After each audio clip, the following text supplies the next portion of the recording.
New York City. Late at night. Rain pounded the pavement, washing away dirt and the day's detritus.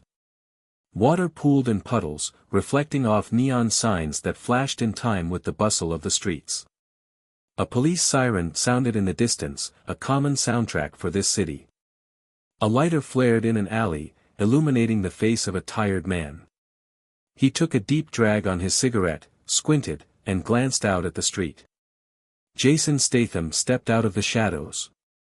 His black suit was soaked in the rain, but he didn't even notice. His steps were confident but deliberate, as if he knew he was being watched. He always knew. The Red Moon has been there for years.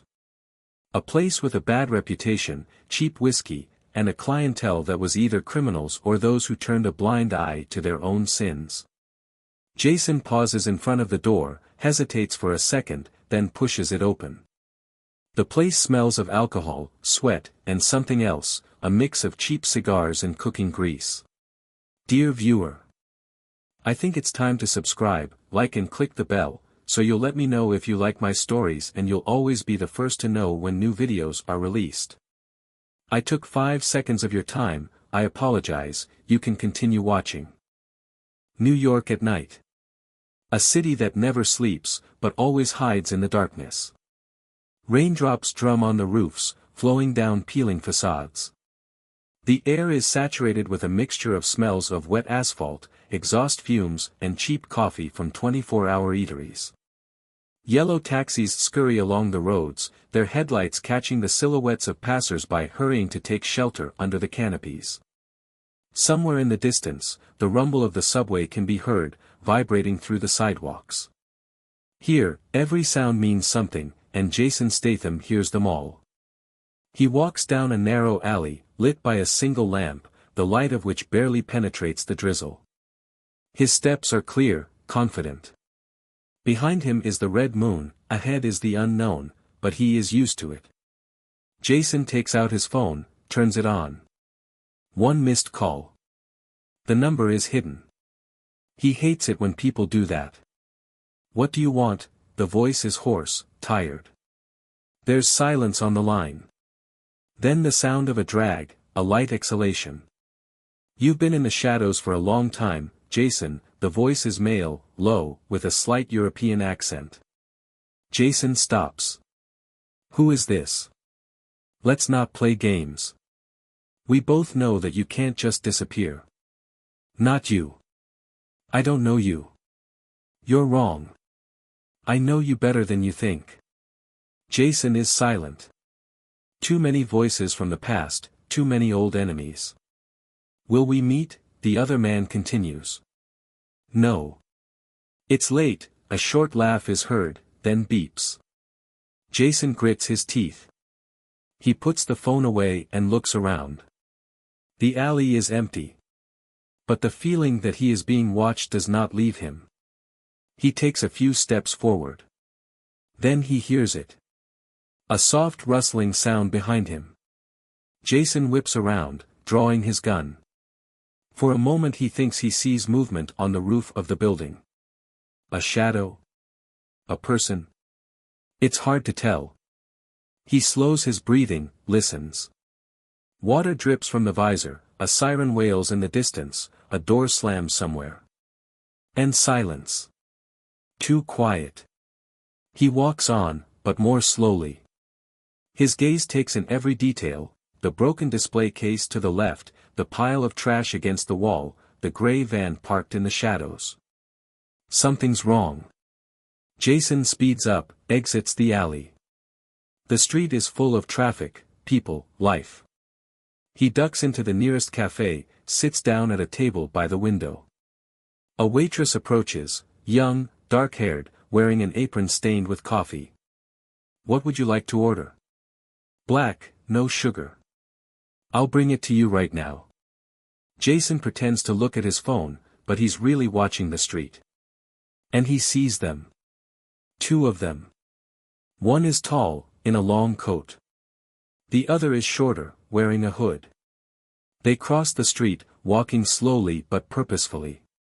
A coffee is placed in front of him. That'll be $3. Jason puts down a 5. No change. He takes the cup and takes a sip. His eyes are still on the men. They've stopped in front of the cafe, pretending to talk. But he knows they're not. Warm steam rises from the black coffee, dissolving in the air. The smell of ground beans, soaked in the fatigue of the night, mixes with the aroma of old wood and dust. The cafe is almost empty. A couple of students in the far corner are immersed in their laptops. An elderly man by the window methodically stirs sugar without looking up. Rain outside the glass drums on the asphalt. Jason Statham takes a slow sip, not taking his eyes off the two men outside. They are not trying to hide. They are standing in front of the cafe, exchanging a few words, but he knows that they are talking about him. The waitress passes by again, glances at him. Everything okay? Jason nods slightly. Great. She smiles, but her face is written with doubt. Meanwhile, the two begin to move. The tall one adjusts his coat, as if giving a signal. The second one speeds up a little, passes the cafe, looks back, then disappears around the corner. The tall man stays where he is, taking out his phone. Jason takes a last sip, sets the cup down on the table. There is little time. He gets up, straightens his jacket and goes out. The rain immediately covers him, runs down his hair, down his collar. But he does not pay attention. The tall man looks at him, puts the phone in his pocket. Jason Statham, he says, shaking his head slightly. It's raining hard, Jason answers, looking him straight in the eyes. It must be fate. Statham does not move. The man takes a step forward, takes a pack of cigarettes from his pocket and slowly lights it. We need to talk. I don't think so. It's better if you listen. Jason squeezes his fingers. Who are you? A friend. I have no friends. Then consider me a warning. The man exhales smoke, watching Jason intently. People you can't see are already coming for you. I know that. But you don't know who. Jason remains silent. This isn't just another headhunt. It's more than that. It's always more than that, Jason replies dryly. The tall man smirks. You don't want to know who ordered you. Jason takes a step closer, getting closer. If you wanted to help me, you would have told me already. The man throws his cigarette to the ground, crushing it with his boot. Then good luck, Mr. Statham. He turns and walks away, disappearing into the rainy night. Jason stands where he is. The other man, the hooded one, reappears at the other end of the street. He stares at Jason without moving. Something's wrong here. A sharp roar from behind. A van. The headlights flash, the wheels squeal, the water flies to the sides. The car is rushing straight at him. Jason throws himself to the side, rolling on the wet asphalt. At the same moment, two more jump out of the shadows, with weapons. The gun in Statham's hands appears instantly. The first shot is in the leg, the second, in the head. The second manages to raise the machine gun, but Jason is already moving. A jerk forward, a sharp blow to the wrist, the barrel of the gun turns, a line goes into the darkness. Jason finishes him off, leaving no chance. The van turns, the door slides to the side. A man in a mask looks out from inside. Get in if you want to survive, he says. Jason hesitates. The eyes in the mask look at him carefully. You have no choice. The van is parked with the door open, the engine purring, the headlights illuminating the wet asphalt. The masked man doesn't move, but his voice, cold and emotionless, sounds insistent. Hurry up, Mr. Statham. Jason glances out onto the street. Two bodies lie dead on the road, the rain washing away the blood, turning it into muddy streams. Police lights begin to flash in the distance. There's almost no time left. He doesn't like being cornered. But right now, there really is no choice. Jason takes a step and jumps into the van. The door slams shut and the car takes off. There's dim light inside, metal walls, and the smell of machine oil. 3 people are sitting along the side. One in the corner with a shotgun, the second is a skinny guy in leather gloves, and the third is the one in the mask who let him in. "Who are you?" Jason asks calmly. The man in the mask takes it off, revealing a face, sharp features, short stubble, eyes in which there is neither fear nor doubt. "People who can save your life." Sounds doubtful. Everything in this world is doubtful, Statham. Jason looks at him with narrowed eyes. "Name?" "Call me Gray." "Okay, Gray," Statham's voice remains. "Because if..." The skinny one grins. "Well, he's right about that, Jason." Statham slowly. "You know my name. But I don't know yours yet. Call me Lex." "Lex," Jason repeats. Lex's face instantly changes, but Gray only smirks. "You were offered a contract, Statham. But not an ordinary one. I don't take contracts. This one's special. Not inter." "I do," Gray says firmly. "Because it wasn't commissioned by one of the old guard." Jason is silent. Gray takes out his tablet and turns it to. There's a photo on the screen. A man in an expensive suit, gray hair slicked back, a heavy look in his eyes. "Vincenzo Rosso," Gray says. Statham recognizes the name. "He put $15 million on your head." "Cheaper than last time," Jason says calmly. Lex snorts.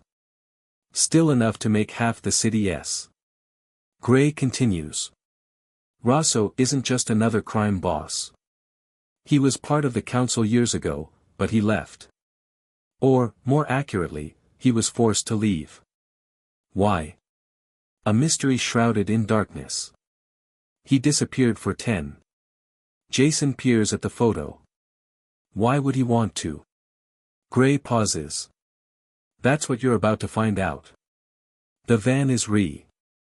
We're here, the driver says. Jason bro. They're in some industrial area. Factory buildings, old cranes, deserted hangars. Too quiet. He senses a trap. But he gets out first. Jason steps out of the van first. The rain has given way to a thick fog that spreads between rusty containers and old hangars.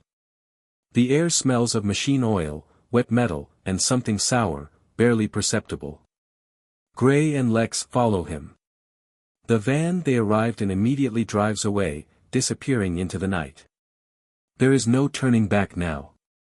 Where are we? Jason asks, without turning around. Gray walks beside him, his steps clear and confident. An industrial park in Queens. An old warehouse that used to belong to one of the council organizations. Rosso works here now. And you decided to bring me straight to his lair? Not exactly. They approach a massive gate. Lex bends down and enters the code on the electronic lock. The lock clicks, and the gate slowly slides open. Inside is a dark hangar, lit by a few dim lamps.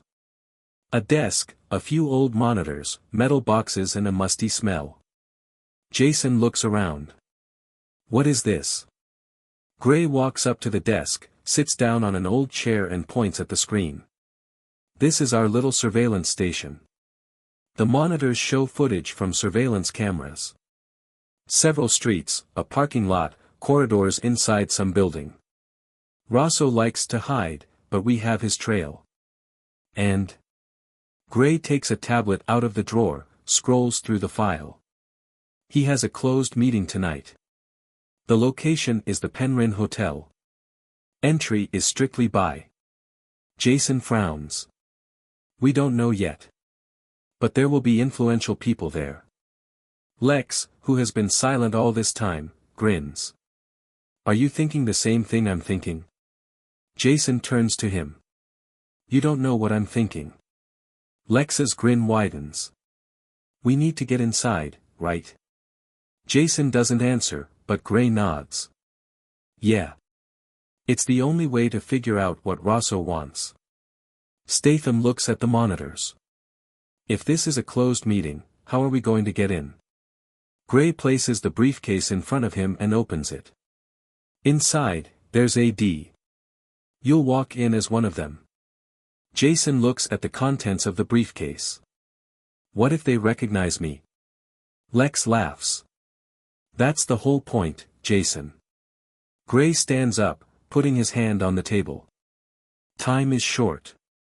Are you in? Jason takes one last look at the weapon, then slowly looks up at Gray. I'm already inside. Silence. The hangar freezes in anticipation. The Penryn Hotel rises above the city at night like a black monolith. Its dark glass facade absorbs the light, hiding what is happening inside. Only the gold lettering at the entrance gives away its true purpose, a place for the elite. Here, deals are made, destinies are changed, and who lives and who dies is decided. Jason stands on the sidewalk in front of the entrance, pulling the collar of his tuxedo closer to his neck. The evening chill is chilling, but he is used to it. There are guards at the gate, 2 in black suits, headphones in their ears. A little further, at the front doors, there are 2 more, and at least 4 inside. Lex approaches him from behind, adjusting his cufflinks. It's so good to be back at an elite party, he grins, looking around the entrance. It's almost nostalgic. Have you been here? Jason asks without emotion. I've been everywhere I shouldn't have been, Lex replies, but then adds more seriously, the main thing is not to be nervous. You go through the main entrance, keep calm. Once you're inside, head straight for the elevators. Gray will guide you remotely. And you? Lex straightens his tie. Me? I'll be enjoying my champagne. Jason looks at him, not believing him for a second. Don't screw this up. You know me, Jason. I'm just decorating the picture. Jason doesn't answer. He takes a deep breath and takes the first step toward security. The 2 men at the entrance immediately tense up, but when they see his suit and confident gait, they don't move. He approaches the hostess, a young woman in an elegant dress holding a tablet. Your name, she asks. Jason is silent for a second, then answers. John Wright. She quickly scans the list, nods, and steps aside. Welcome to Penryn, Mr. Wright. Jason steps inside. The interior of Penryn is the epitome of elegance and power.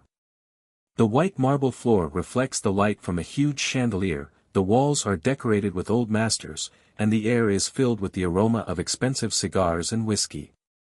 There are dozens of guests here, men in expensive suits, women in evening gowns. They drink, laugh, whisper. But Jason knows that behind every smile there is a knife. Gray's voice comes through the earpiece. You're in the building. The cameras have you. You have less than 5 minutes before Rosso knows you're here.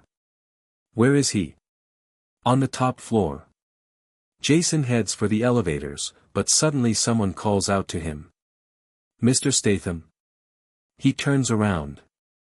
A tall man with short gray hair stands before him.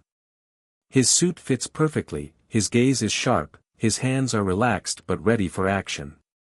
What a pleasant surprise, he says, bowing his head slightly. I didn't expect to see you here. Have we met? Jason answers calmly. Now I do. I'm Patrick Moriarty. The name means nothing to Statham, but he senses that this is no ordinary guest. Are you here on business or, for fun? Moriarty asks. Just enjoying the evening. Then may I offer you a drink? Jason looks at the elevators. Time is running out. Maybe later. Moriarty studies him, then smiles slightly. Of course. But, Mr. Statham. He takes a step closer. You should be more careful. Jason doesn't answer. He turns and walks toward the elevator. The doors open, and he steps inside. The earpiece comes to life again. Who was that? Gray asks. Patrick Moriarty. Damn it. You know him. He was Rosso's right-hand man. The elevator rises higher. Jason looks at his reflection in the metal doors. So now I'm in plain sight. More than that. The elevator stops. Jason steps out into a long, dimly lit corridor. To the right are massive doors, behind which the meeting is most likely taking place. He takes a step, and suddenly the light flickers. The earpiece hisses sharply, and the connection with Gray is lost. Silence. Jason tenses. The doors ahead slowly open. And there, in the depths of a luxurious office, Vincenzo Rosso sits at a massive desk. Gray hair combed back, dark eyes looking calmly at him. Jason Statham, he says, steepling his fingers. How unexpected. There are 3 more in the room. 2 guards and Patrick Moriarty, standing to the side with a slight smirk. Jason is silent. Rosso gestures to the chair across from him. Sit down, since you're here. Statham doesn't move. Or do you want to start right now? The guards put their hands on their holsters. Jason looks straight at Rosso. Why did you order me? Rosso grins. Always straight to the point, right, Jason? That's what I like about you.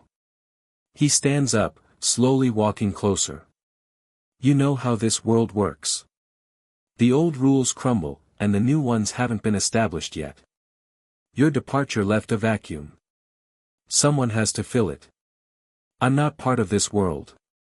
Rosso laughs. You still say that? After everything you've done? Jason squeezes his fingers. So why do you need me? Rosso pauses. Because without you, this world can't be changed. Jason frowns. What do you mean? Rosso leans closer. I don't want beat you, Statham. I want you to work for me. Silence. Jason blinks slowly. Moriarty smirks. What do you say? Jason looks at Rosso. And if I refuse? Rosso shakes his head. Then we both know how this ends. There's a faint click on this floor, an alarm. Rosso's face changes abruptly. Jason already knows what that means. The trap is sprung. And the fight begins. A second of silence. And then hell. Jason lunges to the side, drawing his gun at the same time. He kills the closest guard with his first shot. The second manages to grab his weapon, but Statham is already there. He snatches the knife from the dead bodyguard and slits the throat of the other. All this happens in a matter of moments. Patrick Moriarty staggers back, clutching his gun. Rosso takes a step back, his face still impassive. You made your choice, he says calmly. Jason doesn't answer. He knocks the gun out of the third guard's hand, breaks his arm, and finishes the job with a short shot to the head. Moriarty finally draws his weapon and fires. Jason dodges, the bullet hits the wall. The next shot is in response, but Moriarty is already behind cover. Don't you dare let him go. Rosso shouts. But it's too late. Jason is already rushing forward. The office doors swing open, and 4 more armed men rush in. Statham rolls to the side, killing 2 with shots to the forehead. He rolls behind a chair, checks the magazine. 4 bullets. 6 enemies. A glance at the surroundings. A fireplace on the left. A bulky cabinet. A long table. Everything can be used. Patrick jumps out of cover and shoots again. Jason throws a chair, knocking it out of sight, and immediately rushes forward. 1 blow, the bullet flies past. The second blow, breaks his nose, the third, sends him to the floor. The remaining guards rush towards him. Statham grabs one by the wrist, turns him around and uses him as a human shield. 3 bullets pierce the body. He knocks the gun away from the second, turns his hand, driving the barrel under the chin. Shot. Blood splatters across the marble floor. Rosso steps back. Damn it. Jason turns to face him. Moriarty groans, trying to get up. Statham takes his time. You've already lost, he says coldly. Rosso shakes his head. You're wrong. A crash. The walls explode as more forces break into the building. The earpiece, WHI. Jason, get out. They've called in a cleanup squad. Statham steps forward. No, he says. Rosso takes a small. You won't live to see the morning. He presses a button. The security system switches to lockdown mode. The hotel corridors instantly fill with gunmen. He glances over the floor plan. He remembers. The first option is the elevator. No, it's already blocked. The second is the windows. He runs, knocking over the table. Shots follow him, glass shatters.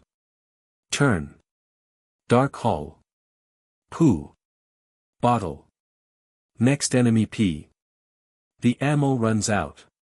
Hand reaches for knife. They walk in a crowd.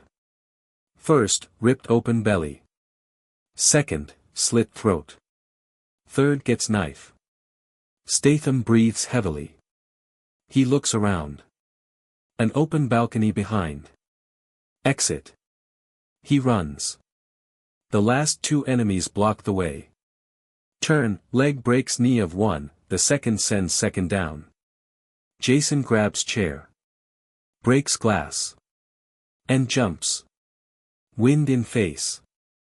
Jason falls, rolls across the roof of the next building. He gets up, sways, but doesn't stop. Behind him, in the building, they can still hear the screams. They think he's dead. They're wrong. The earpiece comes to life again. Shit, Statham, are you alive?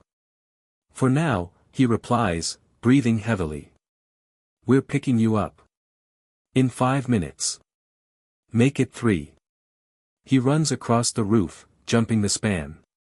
Patrick Moriarty climbs out onto the balcony, looking down. His face is contorted with rage. Rosso follows. He watches Jason's shadow disappear into the night. Do you know what this means? Moriarty asks. Rosso hesitates. Then he clenches his fists. This means the war is just beginning. END.